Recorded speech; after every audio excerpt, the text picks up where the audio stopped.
So here's a little tip. I used to do this and I couldn't believe it. Before I go to bed, I'm like, oh, I'll relax. I'm ready to fall asleep. And I'm like, oh, let me just check my phone. And I'll look at like Facebook. And nothing upsetting about what I'm seeing, but the light goes into your eyes. And what happens? That triggers the body. Oh, it's morning, it's daytime. Your cortisol needs to be up. And what happens when your cortisol's up? Blood sugar comes out, insulin comes out. So then all of a sudden I'm really awake and I get a little rammy, or I don't really get full restless leg, but that's when people get restless leg. So I say before bed, you want to do calming things. Light shining in your eyes will stimulate your body, thinking that it's the middle of the day, and raise your cortisol. So that's something to remember. So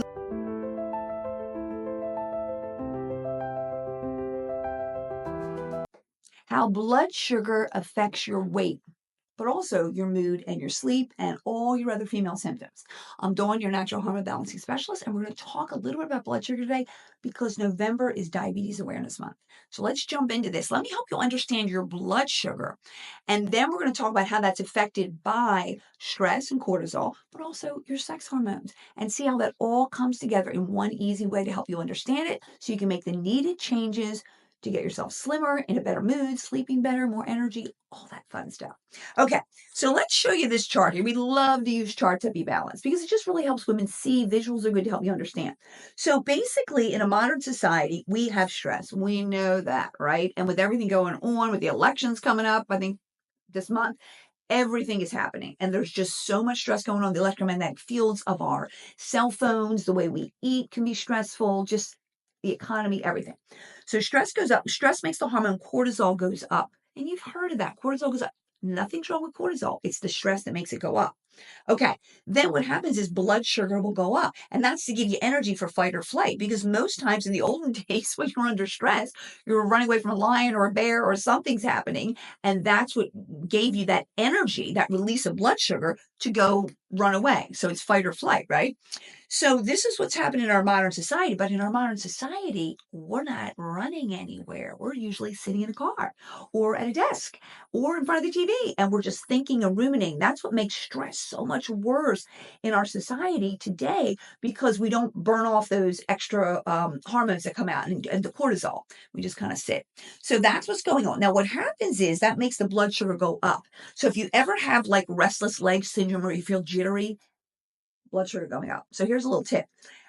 I used to do this and I couldn't believe it. Before I go to bed, I'm like, oh, I'll relax. I'm ready to fall asleep. And I'm like, oh, let me just check my phone.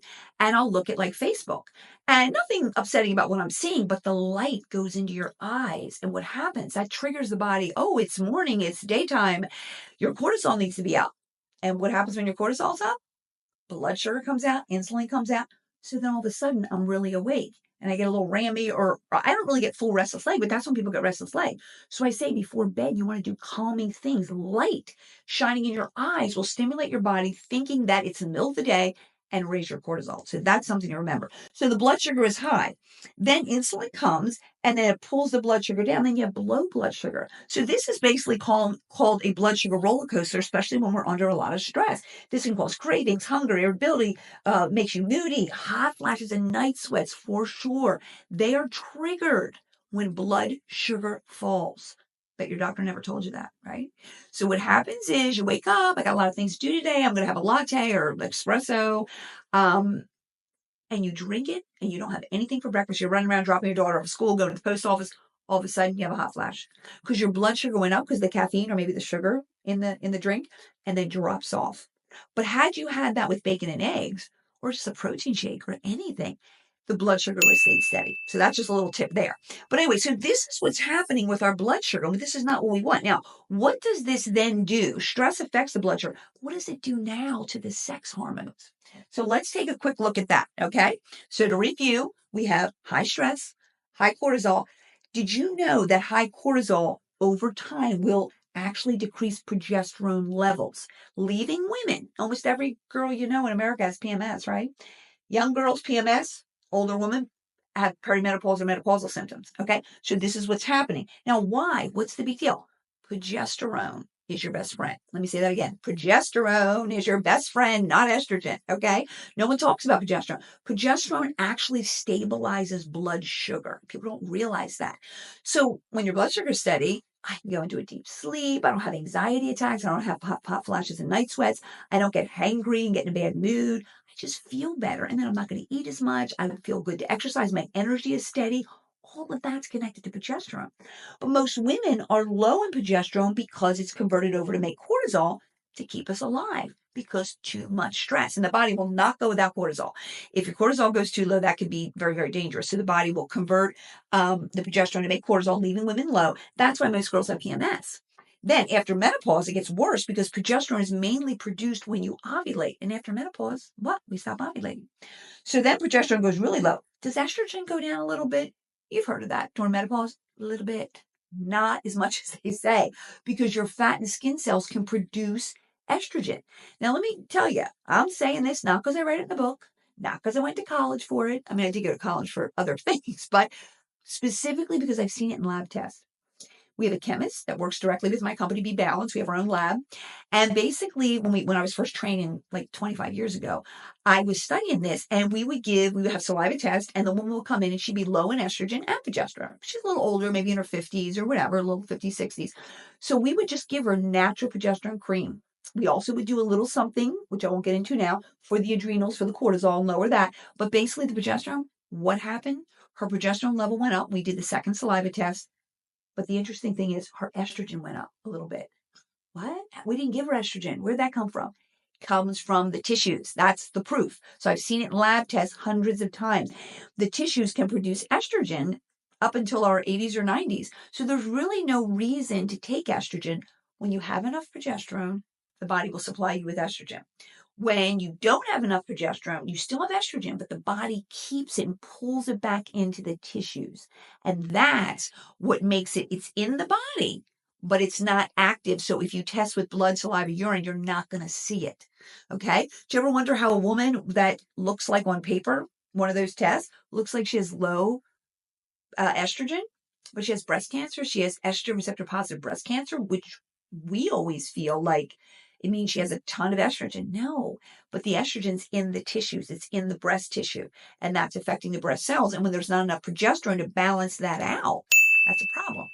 So I like to say it this way. I love this little analogy I made up. Progesterone is like a parent, and estrogen is like teenagers. So if any of you have teenagers out there, and I said, oh, hey, why don't you lend your $1 million beach house to about, I don't know, 12 teenage girls and boys. Just let them have it for the weekend. You'd be like, what? Someone's getting pregnant. Someone is going to take drugs. The house is going to get burnt out. I can't do that.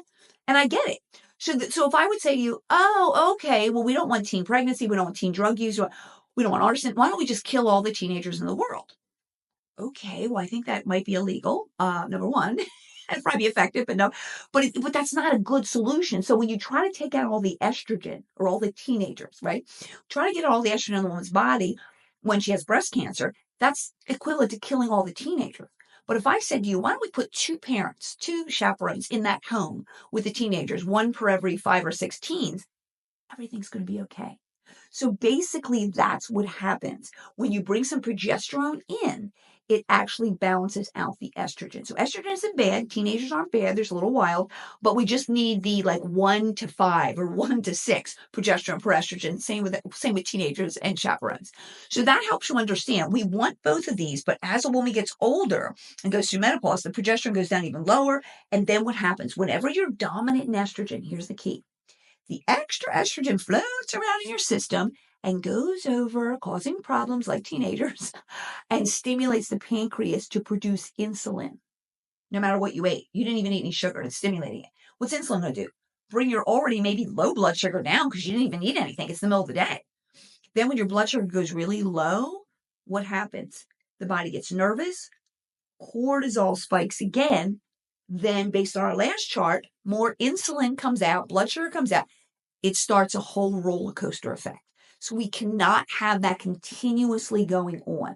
So the key is we want to keep our blood sugar steady. And when we're estrogen dominant and don't have enough progesterone, because estrogen stimulates blood sugar, progesterone stabilizes it, we're always going to have more cravings, weight gain, and other issues such as hot flashes. So at Be Balanced, with my business, we always teach women gently raise progesterone levels. We use a transdermal cream, natural plant-based, goes right in, balances the hormones. You feel immediately within a day or two. So here's what I tell people: young girls, they feel good most of the time. Maybe just around their period they have problems. They use a natural progesterone cream.